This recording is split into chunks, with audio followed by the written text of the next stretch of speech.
ಓಂ ಗಂ ಗಣಪತಯೇ ನಮಃ. ಹಾಯ್ ಹಲೋ ನಮಸ್ಕಾರ. Welcome to spiritual vibes YouTube channel. Shani ಮತ್ತು ರಾಹು ಗ್ರಹಗಳು ಹೆಚ್ಚಾಗಿ ಅಶುಭ ಪ್ರಭಾವವನ್ನು ನೀಡುವುದಾದರೂ ಕೆಲವೊಮ್ಮೆ ಶುಭ ಫಲಗಳನ್ನು ಕೂಡ ನೀಡುವುದು. ಹಾಗಾಗಿ ಶನಿ ಮತ್ತು ರಾಹುವಿನ ಕೃಪೆಯು 2026ರಲ್ಲಿ ಯಾವ 3 ರಾಶಿಗೆ ಸೇರಿದ ಜನರ ಮೇಲೆ ಹೆಚ್ಚಾಗಿರುವುದು ಎಂದು ಈ ವಿಡಿಯೋದಲ್ಲಿ ತಿಳಿಯೋಣ. ಜ್ಯೋತಿಷ್ಯ ಶಾಸ್ತ್ರದಲ್ಲಿ ಕರ್ಮಫಲ ಮತ್ತು ನ್ಯಾಯಾಧೀಶನಾದ ಶನಿ ಹಾಗೂ ನೆರಳು ಗ್ರಹವಾದ ರಾಹುವಿಗೆ ವಿಶೇಷ ಸ್ಥಾನವನ್ನು ನೀಡಲಾಗಿದೆ. ಶನಿ ಮತ್ತು ರಾಹು ಗ್ರಹಗಳ ಅಶುಭ ಪ್ರಭಾವದಿಂದಾಗಿ ವ್ಯಕ್ತಿ ಯಾವಾಗಲೂ ಭಯಭೀತರಾಗಿರುತ್ತಾರೆ. ಇದರ ಅರ್ಥ ಶನಿ ಮತ್ತು ರಾಹು ಗ್ರಹಗಳು ಯಾವಾಗಲೂ ಅಶುಭ ಪ್ರಭಾವವನ್ನು ಮಾತ್ರ ಬೀರುವುದು ಎಂದಲ್ಲ. ರಾಹು ಮತ್ತು ಶನಿಯ ಶುಭ ಪ್ರಭಾವಗಳನ್ನು ಕೆಲವು ರಾಶಿಗಳಿಗೆ ಸೇರಿದ ಜನರ ಜೀವನದ ಮೇಲೆ ನೋಡಬಹುದು. ರಾಹು ಮತ್ತು ಶನಿಯು ಉತ್ತಮ ಸ್ಥಿತಿಯಲ್ಲಿದ್ದರೆ ಅದು ಆ ವ್ಯಕ್ತಿಯ ಅದೃಷ್ಟದ ಬಾಗಿಲನ್ನು ತೆರೆಯಲಿದೆ ಎಂದು ಹೇಳಲಾಗುತ್ತದೆ. 2026ರ ಹೊಸ ವರ್ಷವು ಶೀಘ್ರದಲ್ಲಿಯೇ ಪ್ರಾರಂಭವಾಗಲಿದೆ. 2026ರ ಹೊಸ ವರ್ಷದಲ್ಲಿ ಶನಿ ಮೀನರಾಶಿಯಲ್ಲಿ ತನ್ನ ಚಲನೆಯನ್ನು ಮಾಡುವುದು ಮತ್ತು ರಾಹು ಕುಂಭರಾಶಿಯಿಂದ ಮಕರ ರಾಶಿಯನ್ನು ಪ್ರವೇಶಿಸಲಿದೆ. ಹಾಗಾಗಿ ಜ್ಯೋತಿಷ್ಯ ಶಾಸ್ತ್ರದ ಪ್ರಕಾರ 2026ರಲ್ಲಿ ಕೆಲವು ರಾಶಿಗಳಿಗೆ ಸೇರಿದ ಜನರ ಜೀವನದ ಮೇಲೆ ಶನಿ ಮತ್ತು ರಾಹು ಗ್ರಹಗಳ ವಿಶೇಷ ಅನುಗ್ರಹವನ್ನು ನೋಡಬಹುದಾಗಿದೆ. ಹಾಗಾಗಿ 2026ರ ಹೊಸ ವರ್ಷದಲ್ಲಿ ಯಾವ 3 ರಾಶಿಗೆ ಸೇರಿದ ಜನರಿಗೆ ಶನಿ ಮತ್ತು ರಾಹು ಗ್ರಹಗಳ ವಿಶೇಷ ಅನುಗ್ರಹದ ಪ್ರಾಪ್ತಿಯಾಗುವುದು ಎನ್ನುವ ಬಗ್ಗೆ ಸಂಪೂರ್ಣ ಮಾಹಿತಿ ತಿಳಿಯುವ ಕುತೂಹಲ ನಿಮಗಿದ್ದರೆ ಈ ವಿಡಿಯೋವನ್ನು ತಪ್ಪದೆ ಕೊನೆಯವರೆಗೂ ನೋಡಿ. 1. ಮಿಥುನ ರಾಶಿ. ಮಿಥುನ ರಾಶಿಗೆ ಸೇರಿದ ಜನರ ಮೇಲೆ 2026ರಲ್ಲಿ ಶನಿ ಮತ್ತು ರಾಹು ಗ್ರಹಗಳ ವಿಶೇಷ ಕೃಪೆ ಇರುವುದು. ಶನಿದೇವನು ಕರ್ಮದ ಮನೆಯಿಂದ ನಿಮ್ಮ ಕಠಿಣ ಪರಿಶ್ರಮ, ನಾಯಕತ್ವ, ಸಾಮರ್ಥ್ಯ ಮತ್ತು ವೃತ್ತಿ ಜೀವನದಲ್ಲಿ ಬಲವಾದ ಸ್ಥಾನವನ್ನು ಹೊಂದುವಂತೆ ಮಾಡುವುದು. ಹಾಗೆ ರಾಹು ನಿಮ್ಮ ಜಾತಕದ 8ನೇ ಮನೆಯಲ್ಲಿ ಚಲಿಸುವ ಮೂಲಕ ನಿಮಗೆ ಲಾಭಕ್ಕಾಗಿ ಹೊಸ ಅವಕಾಶಗಳನ್ನು ಕರುಣಿಸಲಿದ್ದಾನೆ. ಜೊತೆಗೆ ಈ ಅವಧಿಯಲ್ಲಿ ಕೆಲಸವನ್ನು ಮಾಡುವ ಮಿಥುನ ರಾಶಿಗೆ ಸೇರಿದ ಜನರಿಗೆ ಬಡ್ತಿ ಮತ್ತು ಸಂಬಳದಲ್ಲಿ ಸಾಕಷ್ಟು ವೃದ್ಧಿಯಾಗುವ ಸಾಧ್ಯತೆ ಇದೆ. ಹಾಗೆ ವ್ಯಾಪಾರ ವ್ಯವಹಾರವನ್ನು ಮಾಡುವ ಜನರು ಯಾವುದಾದರೂ ದೊಡ್ಡ ಅವಕಾಶವನ್ನು ಪಡೆಯುವುದರೊಂದಿಗೆ ಈ ಅವಧಿಯಲ್ಲಿ ಹೊಸ ಪಾಲುದಾರರನ್ನು ಸಹ ಪಡೆಯುವ ಯೋಗವಿದೆ. ಜೊತೆಗೆ ಈ ಸಂದರ್ಭದಲ್ಲಿ ನಿಮ್ಮ ವ್ಯಾಪಾರವನ್ನು ವಿಸ್ತರಿಸಲು ಉತ್ತಮ ಅವಕಾಶಗಳನ್ನು ಪಡೆಯುವಿರಿ.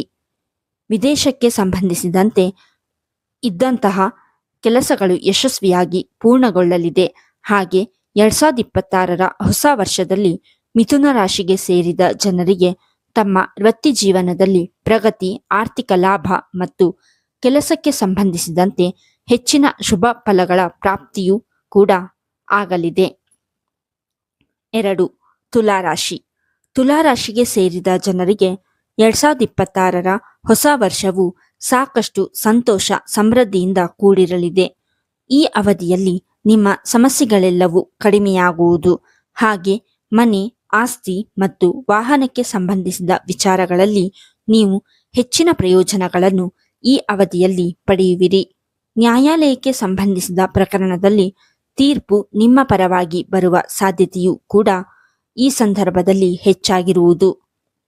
ಈ ಅವಧಿಯಲ್ಲಿ ತುಲಾರಾಶಿಗೆ ಸೇರಿದ ಜನರು ಮನೆ ಖರೀದಿಗೆ ಸಂಬಂಧಿಸಿದಂತೆ ಸಾಕಷ್ಟು ಲಾಭವನ್ನು ಗಳಿಸುವ ಮತ್ತು ಹಠಾತ್ ಧನ ಸಂಪತ್ತಿನ ಪ್ರಾಪ್ತಿಯಾಗುವ ಯೋಗ ಕೂಡ ದೊರಕಲಿದೆ.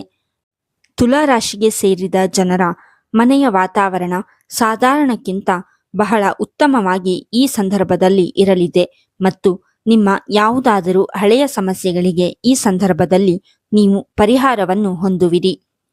ಈ ಹೊಸ ವರ್ಷದಲ್ಲಿ ತುಲಾರಾಶಿಗೆ ಸೇರಿದ ಜನರು ವಿಶ್ರಾಂತಿಯಿಂದ ಕೂಡಿದ ಸಮಯವನ್ನು ಹೊಂದುವುದರೊಂದಿಗೆ ಗೌರವ, ಖ್ಯಾತಿಯನ್ನು ಸಹ ಹೊಂದುವಿರಿ. ಮತ್ತು ಈ ಸಂದರ್ಭದಲ್ಲಿ ತುಲಾರಾಶಿಗೆ ಸೇರಿದ ಜನರು ಆರ್ಥಿಕವಾಗಿ ಸಾಕಷ್ಟು ಬಲಶಾಲಿಗಳಾಗಿರುವರು. 3. ಮಕರ ರಾಶಿ. ಮಕರ ರಾಶಿಗೆ ಸೇರಿದ ಜನರಿಗೆ 2026ರ ಹೊಸ ವರ್ಷವು ಬಹಳಷ್ಟು ಶುಭವಾಗಿರಲಿದೆ.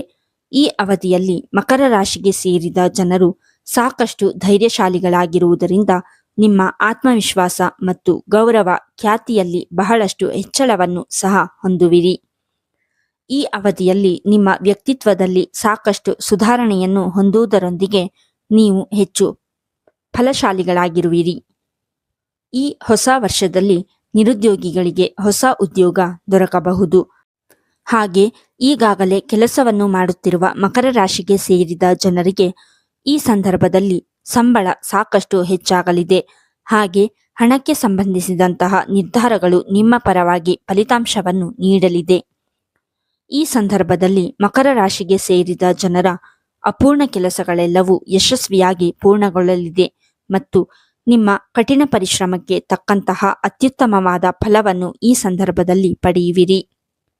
ಒಟ್ಟಾರೆಯಾಗಿ 2026ರ ಹೊಸ ವರ್ಷವು ಮಕರ ರಾಶಿಗೆ ಸೇರಿದ ಜನರಿಗೆ ಪ್ರಗತಿದಾಯಕವಾಗಿರುವುದರೊಂದಿಗೆ ನೀವು ಹೆಚ್ಚಿನ ಪ್ರಯೋಜನಗಳನ್ನು, ಉತ್ತಮ ಹೆಸರನ್ನು ಈ ಹೊಸ ವರ್ಷದಲ್ಲಿ ಗಳಿಸಲು ಸಾಧ್ಯವಾಗಲಿದೆ. ಮೇಲೆ ಹೇಳಿರುವ 3 ರಾಶಿಗಳಾದ ಮಿಥುನ, ತುಲಾ ಮತ್ತು ಮಕರ ರಾಶಿಗೆ ಸೇರಿದ ಜನರಲ್ಲಿ ನಿಮ್ಮ ರಾಶಿಯು ಒಂದಾಗಿದ್ದರೆ 2026ರ ಹೊಸ ವರ್ಷವು ನಿಮ್ಮ ಅದೃಷ್ಟಶಾಲಿಯಾದ ಸಮಯವಾಗಿರುವುದು. ಈ ಅವಧಿಯಲ್ಲಿ ಶನಿ ಮತ್ತು ರಾಹು ಗ್ರಹಗಳ ವಿಶೇಷ ಅನುಗ್ರಹದಿಂದಾಗಿ ನಿಮ್ಮ ಬದುಕೆ ಬದಲಾಗುವುದರೊಂದಿಗೆ ಅದೃಷ್ಟ ಪ್ರತಿಯೊಂದು ಹೆಜ್ಜೆಯಲ್ಲಿಯೂ ಕೈ ಹಿಡಿಯಲಿದೆ. ಈ ವಿಡಿಯೋ ನಿಮಗೆ ಇಷ್ಟವಾಗಿದ್ದಲ್ಲಿ ಲೈಕ್ ಮಾಡಿ, ಶೇರ್ ಮಾಡಿ ಮತ್ತು ಕಮೆಂಟ್ ಮಾಡಿ. ಹಾಗೆಯೇ ಇನ್ನೂ ಹೆಚ್ಚಿನ ವಿಡಿಯೋಗಳಿಗಾಗಿ ನಮ್ಮ ಚಾನಲನ್ನು ಸಬ್ಸ್ಕ್ರೈಬ್ ಮಾಡಿ. ಧನ್ಯವಾದಗಳು.